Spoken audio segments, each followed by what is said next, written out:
Chirag Paswan airport पर उतर करके झूठ बोले हैं जी कि हमको अमित शाह से 1 घंटा बात हुआ है। नहीं मीटिंग हुई है, 1 पैसा मीटिंग नहीं हुआ है, कोई बात नहीं हुआ है। मैं दावा के साथ कह रहा हूं, मात्र एक आदमी को माध्यम पकड़ के अमित शाह के कैंपस में जरूर गए थे, लेकिन कैंपस में जाकर के अमित शाह से कोई वार्ता नहीं हुई। वह आदमी जाकर के एक अपना काम था, वह काम करवाया, विभागीय था, फाइल का मामला था, फाइल का निष्पादन कराया। जब बड़े नेता किसी भी नेता जाने के बाद उनको कटसी में छोड़ने जाते हैं तो उन्होंने कहा कि चिराग पासवान आए हैं, मिलना चाहते हैं। चिराग पासवान की 1 साल में परिस्थिति क्या बदली? चिराग पासवान का यही ना परिस्थिति बदला। उस तारापुर में ठीक है, जब एनडीए से अलग होकर के चुनाव लड़े थे तो मनोहर यादव को 12,000 वोट आया। मनोहर यादव की पत्नी लड़ी थी, 12,000 वोट आया, लेकिन वो घर करके आ गया कितना पर? 5100 पर। नहीं, अब तो यूथ आइकन बन गए हैं ना, उनकी पार्टी दावा करती है। आइकॉन कहाँ है? अपने मन से जे दावा कर लीजिए। दावा कर लेने से क्या होगा? बहुत अधिक इनका प्रभाव का आप लोग बात करते हैं, तो कहाँ इनका प्रभाव पड़ा है? कहाँ प्रभाव पड़ा है? आपकी जो सहयोगी दल है, जिसके साथ आप पहले से हैं, चिराग पासवान के पहले से आप उस दल का हिस्सा है, भारतीय जनता पार्टी, उसके नेता क्रेडिट दे रहे हैं ना चिराग पासवान को।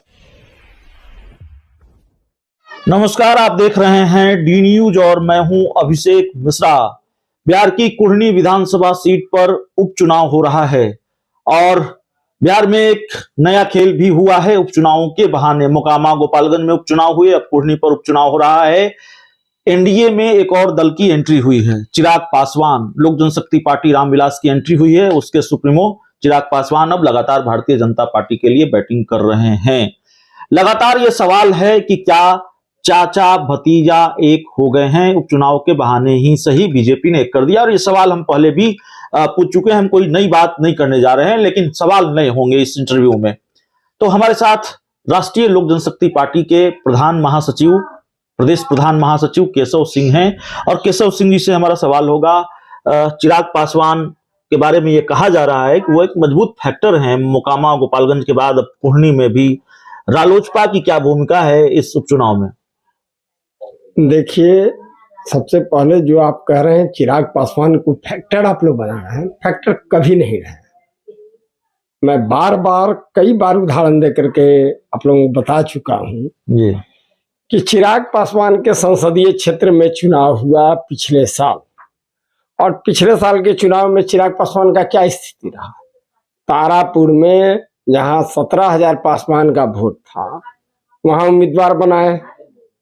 वहां लगभग 32-33 हजार राजपूत वोट है, राजपूत को उम्मीदवार बनाए 17,000 पासवान। और उसके बाद इनका संसदीय क्षेत्र और इनका व्यक्तिगत अपना जो भी हो उसका हम आकलन नहीं कर सकते, लेकिन सब मिलाकर के निष्कर्ष यही निकला कि 51,000 वोट परसेंट जी सर्वविदित है। परिस्थिति अपनी परिस्थिति क्या बदली जी? चिराग पासवान की 1 साल में परिस्थिति क्या बदली? चिराग पासवान का यही ना परिस्थिति बदला।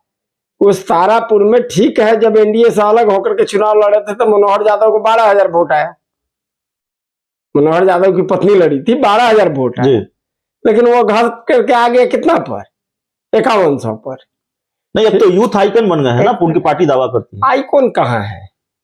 अपने मन से जे दावा कर लीजिए। दावा कर लेने से क्या होगा? बहुत अधिक इनका प्रभाव का आप लोग बात करते हैं, तो कहाँ इनका प्रभाव पड़ा है?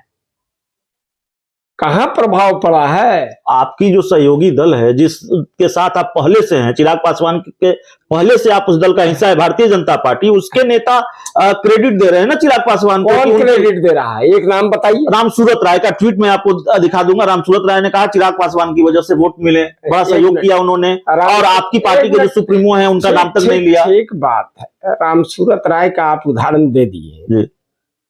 रामसूरत राय को काहे कहें आकार संदर्भ नहीं जानते हैं जी? रामसुंदर दास इतना, रामसूरत राय इतना लोकप्रिय थे तो बुचहा में का स्थिति करवाए? देखिए, चोर चोर मुसेरा भाई मत बनाइए। एनडीए एकजुट है, एक मुस्तैद है। रालोसपा और भाजपा का गठबंधन है, मजबूती से हम लोग कुढ़नी का चुनाव लड़ रहे हैं, जीतेंगे। कुढ़नी में आज ही हम 51 अपने पदाधिकारियों को वहां हम पदस्थापित कर दिए हैं। एक तरह से हम जिम्मेवारी सौंप करके काम लगा दिए हैं। मिशन कुढ़नी शुरू कर दिया आपने? आज से मैंने कर दिया है, परसों तरसों से स्टार्ट हो जाएगा अभियान। और हम लोग जाकर के जिस ढंग से मोकामा में पंचायत लेवल पर काम किए थे, बूथ लेवल पर काम किए थे, गांव में बैठ गए थे, पुनः बैठ जाएंगे। और जो मोकामा का 41,000 एनडीए का वोट आया, उसको हम लोग 63,000 में परिणित करने का काम किए। पुनः हम लोग वही काम करेंगे कि कुढ़नी को जीत दिलाएंगे। लेकिन क्या ये सही नहीं है कि जिस तरह से भारतीय जनता पार्टी चिराग पासवान को भाव दे रही है? बड़ी आपत्ति है आप लोगों को। कोई भाव नहीं दे रहा। देखिए, तब आप लोगों को कोई कहानी नहीं मालूम है। चिराग पासवान एयरपोर्ट पर उतर करके झूठ बोले हैं जी कि हमको अमित शाह से 1 घंटा बात हुआ है। नहीं मीटिंग हुई है? 1 पैसा मीटिंग नहीं हुआ है, कोई बात नहीं हुआ है। मैं दावा के साथ कह रहा हूं, मात्र एक आदमी को माध्यम पकड़ के अमित शाह के कैंपस में जरूर गए थे, लेकिन कैंपस में जाकर के अमित शाह से कोई वार्ता नहीं हुई। वह आदमी जाकर के एक अपना काम था, वह काम करवाया, विभागीय था, फाइल का मामला था, फाइल का निष्पादन कराया। जब बड़े नेता, किसी भी नेता जाने के बाद उनको कटसी में छोड़ने जाते हैं, तो उन्होंने कहा कि चिराग पासवान आए हैं, मिलना चाहते हैं। पैर छू करके प्रणाम किए चिराग पासवान। उन्होंने कहा ठीक है, इसके अलावा कोई बात नहीं है। केशव सिंह, लगता है ये बात गले से उतरती है। देखिए, ये खबर आती है, पूरा सवाल सुन लीजिए। खबर आती है कि 50 मिनट तक गृह मंत्री अमित शाह से बात होती है, चिराग पासवान खुद भी कहते हैं। उसके बाद मोकामा में रोड शो करते हैं, अब गोपालगंज में प्रचार के लिए जाते हैं। तो ये सब कुछ मुलाकात के बाद हुआ ना? सुनिए, यही ना चिराग पासवान है जी। भूपेंद्र यादव उनसे मिलने गए थे सीट शेयरिंग पर। उनको ड्राइंग हॉल में बैठा दिया गया और इंतजार करने के लिए कह दिया गया, और मीडिया को इधर खबर चला दिया गया कि भूपेंद्र यादव चिराग पासवान को मनाने आए। तो पुरानी बात हो चुकी है। पुरानी बात कैसे हो गई? राजनीति में चाल चलन और चरित्र देखा जाता है। जिस आदमी का झूठ और फरेब पर राजनीति टिका हो, वह व्यक्ति से कैसे विश्वास रख सकते हैं कि सही बात कर सकता है? आपको एनडीए में शामिल होने का, मंत्री बनाने का ये दिवा सपने बहुत पहले से देख रहे हैं। नहीं बनेंगे? पहले सुन लीजिए, एनडीए से उनको बाहर कौन किया? अपने टूट करके गए। आज एनडीए में स्वतः वापस आए हैं। न एनडीए में इनका नोटिस लेने वाला है, न कोई कुछ। ठीक है, 2 4 5 आदमी, हर एक का प्रशंसक होता है, विरोधी होता है। यहाँ भारतीय जनता पार्टी में 2 4 5 आदमी हैं, समर्थन कर रहे हैं, करें, लेकिन न उनका शीर्ष नेतृत्व से बात है, नीचे में न कोई तरहीज दे रहा। आके प्रचार कर रहे हैं। आप भी कल जाकर के प्रचार कर सकते हैं, कैमरा बंद कर लीजिए। अपने मन से तो प्रचार नहीं कर रहे। संजय जायसवाल ने पहले ऐलान किया, पहले पार्टी भाई ऐलान किया, ठीक बात है जी, उसमें बहुत तरह की बात है, लेकिन न शीर्ष नेतृत्व की सहमति मिली है, न उसका कोई। अच्छा, आप आखिरी सवाल है आपसे, आप बता दीजिए, ये एनडीए में ये शेर कौन है, भालू कौन है? आपकी पार्टी के राष्ट्रीय अध्यक्ष से जब सवाल पूछा गया कि भाई एनडीए में चिराग पासवान की भी एंट्री हो रही है, तो उन्होंने कह दिया कि भाई जंगल में शेर के साथ भालू भी रहता है।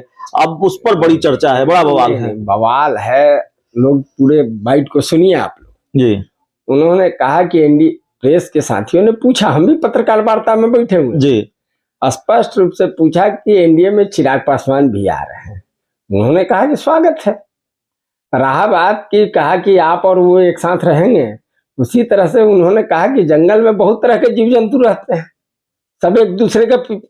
अब बाघ के सामने हिरन है, हिरन को बाघ खा जाए, लेकिन हिरन रहती है कि नहीं कि बाघ के चलते छोड़ करके भाग जाती है, या कोई छोटा जानवर एक दूसरे का। सब कोई पेड़ पौधा कोई हिरन खाती है, लेकिन पेड़ पौधा तो जंगल में ही होता है। तो ये एनडीए बहुत बड़ा दल है, बहुत बड़ा संगठन है। उसमें 25 तरह के लोग रह सकते हैं, विरोधाभासी भी रह सकते हैं। आप लोगों ने देखा कि जम्मू कश्मीर में जी, कहाँ पीडीपी का नेतृत्व और सिद्धांत और कहाँ भारतीय जनता पार्टी का सिद्धांत एक मिलता है, लेकिन मजबूरी था, गठबंधन हुआ। यही केजरीवाल साहब का और कांग्रेस का गठबंधन दिल्ली में हुआ। तो कभी कभी परिस्थिति क्रिएट कर देता है राजनीति में कि विपरीत ध्रुव को भी एक जगह होना पड़ता। वो विपरीत ध्रुव के बारे में बोले कि विपरीत है, आप लोग एक साथ एनडीए में रह सकते हैं कि नहीं, उस संदर्भ में था। और उन्होंने कहा कि हम एनडीए में रहेंगे, तो चलिए हमारे साथ केशव सिंह जी, राष्ट्रीय लोक जनशक्ति पार्टी के प्रदेश प्रधान महासचिव। चिराग पासवान को लेकर सवाल, उपचुनाव में चिराग पासवान की भूमिका क्या होगी, रालोसपा की भूमिका क्या होगी, दोनों पार्टियों का प्लान क्या है, क्या चाचा भतीजा एक साथ आएंगे, ये सबसे बड़ा सवाल है और बार बार मुंह बाय खड़ा हो जाता है। इन सवालों पर बातचीत, इनके जवाब तलाशने की कोशिश। बहुत बहुत धन्यवाद।